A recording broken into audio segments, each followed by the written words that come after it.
देखिए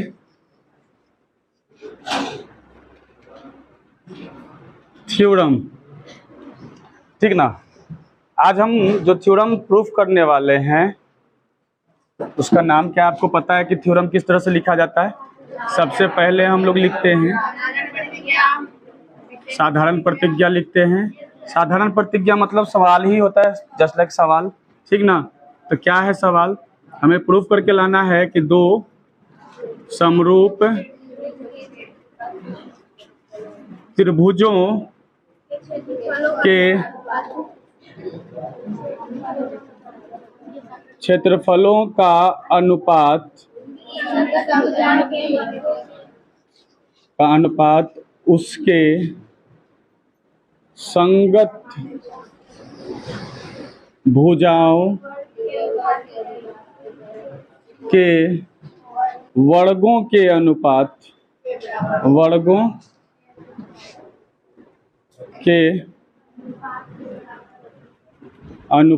के बराबर होता है। यही है आपका साधारण प्रतिज्ञा, समझ गए? यानी सिर्फ और सिर्फ साधारण प्रतिज्ञा में सिर्फ दिया रहेगा, जैसे आप एग्जाम देने जाइएगा ना, तो एग्जाम देने जाइएगा तो सिर्फ यही दिया रहेगा, यही लिखा रहेगा, और इसके बाद क्या करिएगा नहीं करिएगा वो आपका काम है, समझ गए कि नहीं? तो अब इसके बाद हम लोग क्या लिखते हैं? विशेष प्रतिज्ञा। तो विशेष प्रतिज्ञा में बनाने से पहले यहाँ पर लिखा है कि दो समरूप त्रिभुज, इसका मतलब एक त्रिभुज हम मान लेते हैं हमारा ABC और दूसरा त्रिभुज हम मान लेते हैं DEF, ऐसा मान लेते हैं। दिख रहा है ना? हाँ दिख रहा है, आ रहा है। और अच्छा, इसका क्षेत्रफल निकालना है तो क्षेत्रफल निकालने के लिए हमें लंब की आवश्यकता होगी, क्योंकि क्षेत्रफल का फॉर्मूला ही होता है 1/2 गुना आधार गुना, तो यहाँ भी लंब हमारे पास चाहिए, ठीक है ना। तो यहाँ पर तो D हो गया था, यहाँ हम मान लेते हैं M और यहाँ मान लेते हैं N, ठीक है ना। तो अभी हमारे पास जो विशेष प्रतिज्ञा हम जो लिखेंगे उसमें क्या लिखाएगा? तो विशेष प्रतिज्ञा में लिखाता है कि आपके पास क्या है कि त्रिभुज ABC तथा त्रिभुज DEF क्या है बालक? समरूप है ना, आपस में समरूप है। समरूप होने का अर्थ ये होता है कि AB समानुपाती होगा DE के, BC समानुपाती होगा EF के और AC समानुपाती होगा DF के। साथ ही साथ कोण A बराबर होगा कोण D के, कोण B बराबर होगा कोण E के और कोण C बराबर होगा कोण F के। कोई दिक्कत किसी को? क्योंकि हम पहले से ही जान रहे हैं कि दो समरूप त्रिभुज का संगत भुजा आपस में समानुपाती होता है तथा संगत कोण आपस में समान होता है ना, ठीक है ना। तो अब देखिए ध्यान से, तो ये संगत भुजाएं समानुपाती हो गई और ये संगत कोण आपस में समान हो गए। तो अब हमें सिद्ध क्या करके लाना है? अच्छा हाँ, तो रचना हम लिखेंगे सिद्ध करने के बाद। सिद्ध करना है, कहता है हमसे कि त्रिभुज ABC का क्षेत्रफल, तो इसको एरिया ऑफ ट्रायंगल ABC लिख सकते हो कि नहीं? और इसको एरिया ऑफ ट्रायंगल DEF के क्षेत्रफल का अनुपात इनके संगत भुजाओं यानी AB का संगत हो जाएगा DE के वर्गों। तो वर्गों या तो तुम ऐसे स्क्वायर लिख दो या फिर ब्रैकेट ले करके बाहर में स्क्वायर लिख दो, और BC बटा EF का होल स्क्वायर और AC बटा DF। बस यही तो लाना है, इतना छोटा सा बात। अब यहाँ हमको क्षेत्रफल का बात किया है तो लंब तो निकालना है, लेकिन यहाँ रचना में आप लोग लिखिएगा जरूर से कि AM लंब BC तथा डी एन लंब ई एफ पर खींचे। ये हो गया हमारा रचना। अब उपपत्ति, उपपत्ति उपपत्ति में आते हैं। उपपत्ति में आने का मतलब क्या, अब यहाँ से सॉल्यूशन शुरू। तो सॉल्यूशन शुरू करने के लिए हमारे पास क्षेत्रफल निकालना होगा। तो ए बी सी में पहले चलिए, तो त्रिभुज ए बी सी में, तो बताइए area of triangle A B C equal to क्या होगा, 1/2 इंटू आधार गुना ऊंचाई। आधार अपने पास है BC और ऊंचाई अपने पास है AM। बोलिए समझ में आया। उसके बाद हमारे पास निकालना होगा DEF। तो हम चलेंगे त्रिभुज DEF में और यहाँ से निकालेंगे एरिया ऑफ ट्रायंगल DEF। इसके बदले हम लोग लिखेंगे 1/2। आधार हमारा EF हो जाएगा और ऊंचाई अपने पास DN हो जाएगा। हो जाएगा कि नहीं। ये समीकरण 1 हो गया और ये समीकरण 2। किसी को कोई दिक्कत। ये दोनों के बीच में एक लाइन है जिसको हम लोग बोले डिवाइड का लाइन। इसका मतलब 1 और 2 को भाग देना होगा, ठीक ना। तो यहाँ लिखते हैं समीकरण 1 डिवाइडेड बाई 2। तो 1 हमारे पास क्या है, एरिया ऑफ ट्रायंगल ABC, और B दूसर का क्या है, एरिया ऑफ ट्रायंगल DEF। यही है ना। अच्छा, इसका जो वैल्यू मेरे पास आया है इसको ऊपर लिख देंगे, 1/2 इंटू BC गुना AM लिखेंगे ना। नीचे भी 1/2 इंटू EF DN। यही है ना।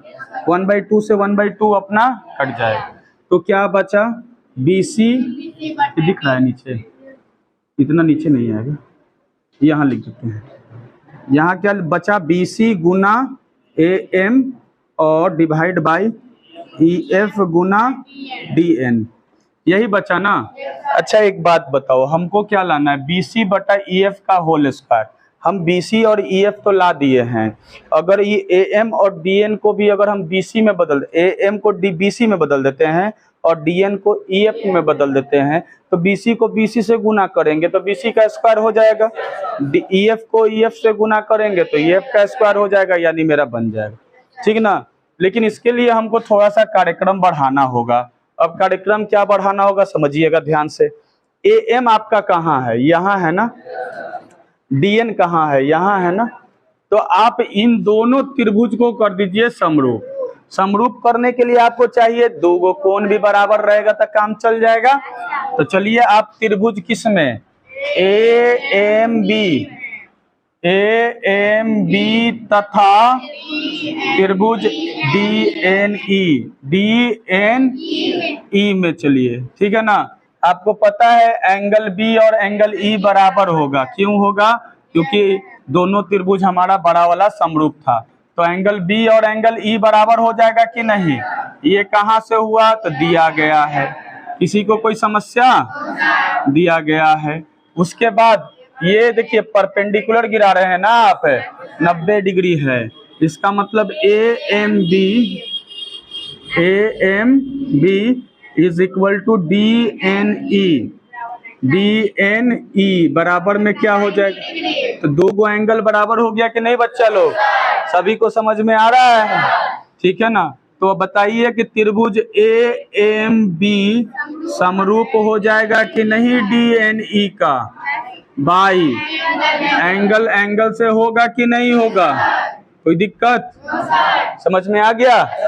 जब दोनों त्रिभुज आपस में समरूप हो जाते हैं तो संगत भुजाएं समानुपाती होती है कि नहीं होती है। तो बताइए AB किसके समानुपाती, AB BE के समानुपाती, बराबर BM किसके समानुपाती, BM EN का समानुपाती। अच्छा AM किसके समानुपाती, AM DN का समानुपाती होगा कि नहीं होगा। अच्छा बच्चा लोग एक बात बताइए, AB बटा DE है कि नहीं, AB बटा DE का मान BC बटा EF के बराबर है कि नहीं है। तो क्या हम AB बटा DE को BC बटा EF लिख सकते हैं कि नहीं लिख सकते हैं? और यहाँ से AM बटा DN लिख सकते हैं कि नहीं लिख सकते हो? तो बताओ BC बटा EF का मान AM बटा DN के बराबर आया कि नहीं आया? बस कुछ मत करो, यहाँ से उठा के यहाँ पटक दो कि AM बटा DN के बदले हम लिख देंगे BC बटा EF। बात समझ में आया? तो अब क्या करेंगे, समीकरण 1 2 तो मान चुके थे पहले, छोड़ दो, जाने दो समीकरण क्या मानना है, डायरेक्ट रखो इसमें, ठीक ना। इसलिए एरिया ऑफ ट्रायंगल ABC बटा area of triangle DEF is equal to, देखिए ध्यान से, BC गुना AM था ना, और यहाँ क्या है, यही ना है। तो AM बटा DN के बदले हम BC बटा EF लिख सकते हैं कि नहीं लिख सकते? तो बताइएगा कि BC अब बटा EF यहाँ तो हो गया, AM के बदले क्या लिख दें BC, और DN के बदले क्या लिख दें EF, लिखेंगे ना। तो BC को BC से गुना करिएगा तो BC का स्क्वायर होगा, बोलिए, और नीचे में EF का स्क्वायर होगा। दिख रहा है जी? ऑनलाइन में दिख रहा है? नहीं दिख रहा है, नीचे वाला कट गया है ना। यहाँ लिख देते हैं BC का स्क्वायर और EF का स्क्वायर, ठीक है ना। अब दिख रहा है? हाँ दिख रहा है, इतना काम चलेगा, लिख लिए। तो अब देखिए यहाँ से समझिए कि इतना बटा इतना बराबर में BC बटा EF, दोनों को स्क्वायर को लेकर के ऊपर चढ़ सकते हैं कि नहीं? तो कहाँ लिखे, यहाँ लिख देते हैं, है ना। पूरे बोर्ड का उपयोग करेंगे। आप लोग भी ना बनाते समय, नोट करते समय ढंग से नोट कीजिएगा, पहले यहाँ से यहाँ तक, फिर यहाँ से यहाँ तक, और उसके बाद लास्ट में एंड करिएगा इधर में आके, समझ गए ना। तो अब बताइए कि एरिया ऑफ ट्रायंगल ABC बटा area of triangle DEF is equal to, देखिए BC बटा EF का होल स्क्वायर हो गया कि नहीं? एगो प्रूफ कर दिया ना। अब उसी प्रकार यहाँ लिख देना, उसी प्रकार, सब नहीं करके दिखाएंगे, बस वो उसी प्रकार कि एरिया ऑफ ट्रायंगल ABC बटा area of triangle DEF is equal to, ये वाला लिख दो पूरा, ये वाला कहाँ वाला, ये वाला AB बटा DE का होल स्क्वायर BC बटा AC बटा DF का होल स्क्वायर। बोलो समझ में आया? यही हमारा थ्योरम है, इम्पोर्टेंट है, बहुत ही इम्पोर्टेंट थ्योरम है।